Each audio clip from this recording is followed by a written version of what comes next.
this game had more turnovers than usual. It had more missed layups than usual. Did this one just feel funky from the start? Yeah, and I think the reason it did, Kareth, is because our defense was not engaged from the beginning of the game, and that was the most disappointing thing.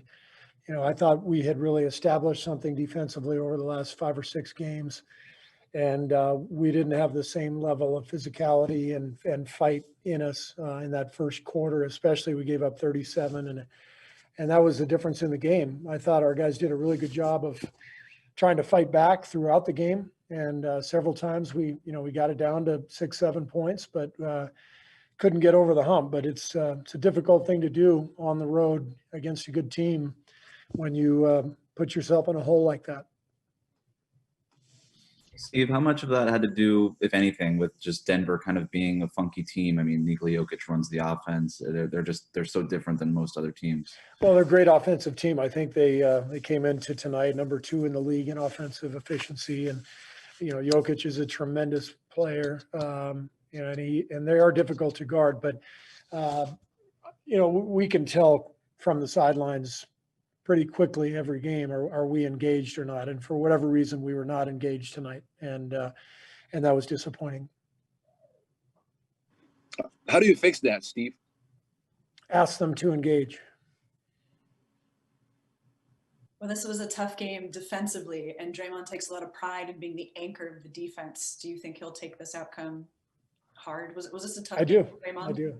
Yeah, I do. I think Draymond will take this one personally, because he prides himself on being the anchor of our defense and the engine, and he's been our heart and soul here for a long time. And you saw what happened when he was out the first few games, and upon his return, our defense got much better. So we're always going to need him to captain the defense, to give us that energy and that edge that we need to compete every night. So I imagine he'll bounce back strongly in LA when we play Monday night.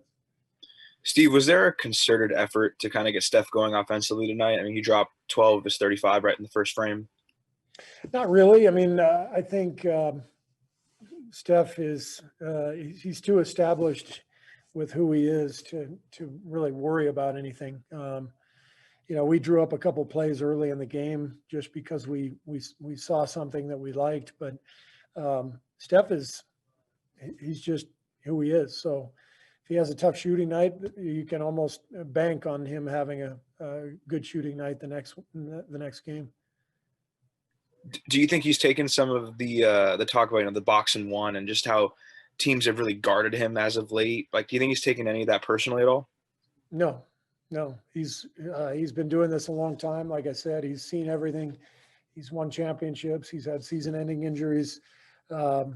He's seen every coverage there is. So he's Steph Curry. He's going to be fine no matter what comes his way. Steve, you talked about not being engaged on defense. Is that something you think translate or moves towards offense? A lot of missed layups and open shots.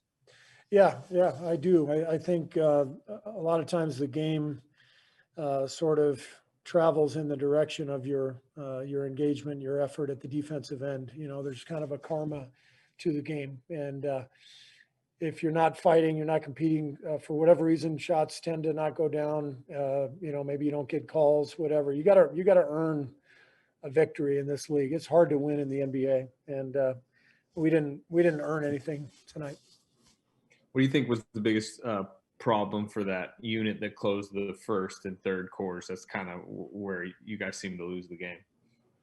Well, as I said, the first quarter was defensive engagement, and then I think the other big factor was just the turnovers. We had way too many turnovers. We were trying to push the pace, but we have to push it with control of the ball and control of the game. And it just felt like we got a little wild out there.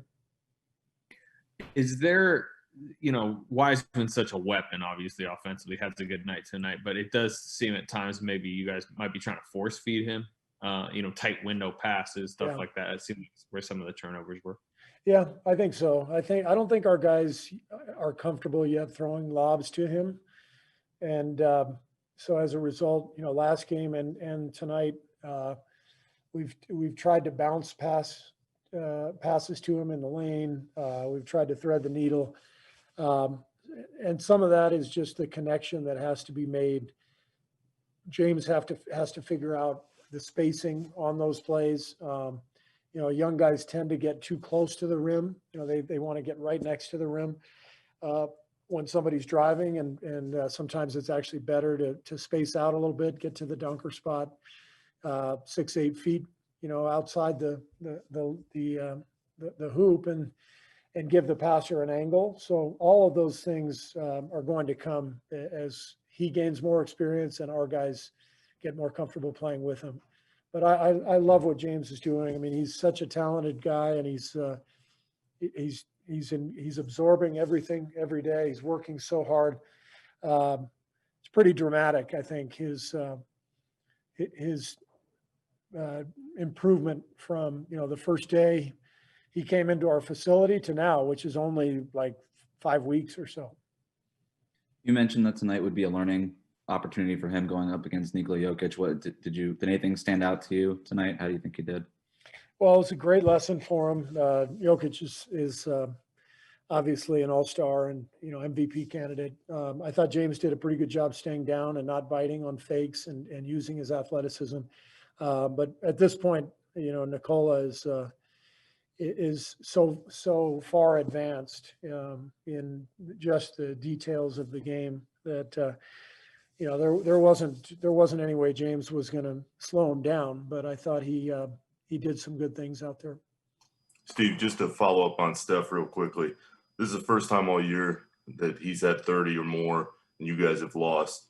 How do you guard against him not getting too frustrated when he's not getting the help around him offensively that he's used to?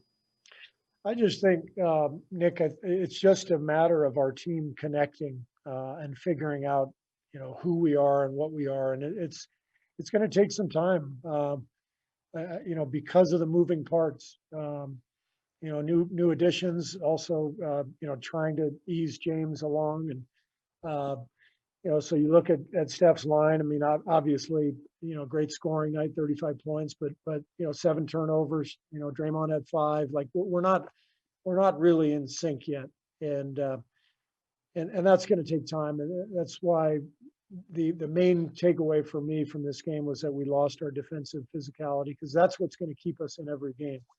And that's what we established over the homestand, and we lost that tonight. The offense is going to come together over time. It's going to take some work and some effort, but as the season unwinds, we're going to get much better at that end. But we have to be a defensive-minded team.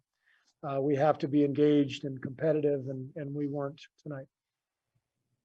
We saw a lot of Steph with Brad on the court. We haven't seen that a lot before. What were you looking for, and what did you like from that pairing?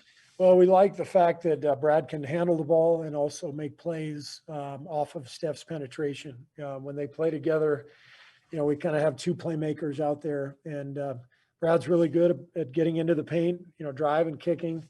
I also like his physicality defensively. He's a really strong guy, and so even though it's not a big backcourt when they're together, we can survive defensively because of Brad's strength. So Brad's a really good player. We're lucky to have him. Steve, I think their guards out-rebounded your front court.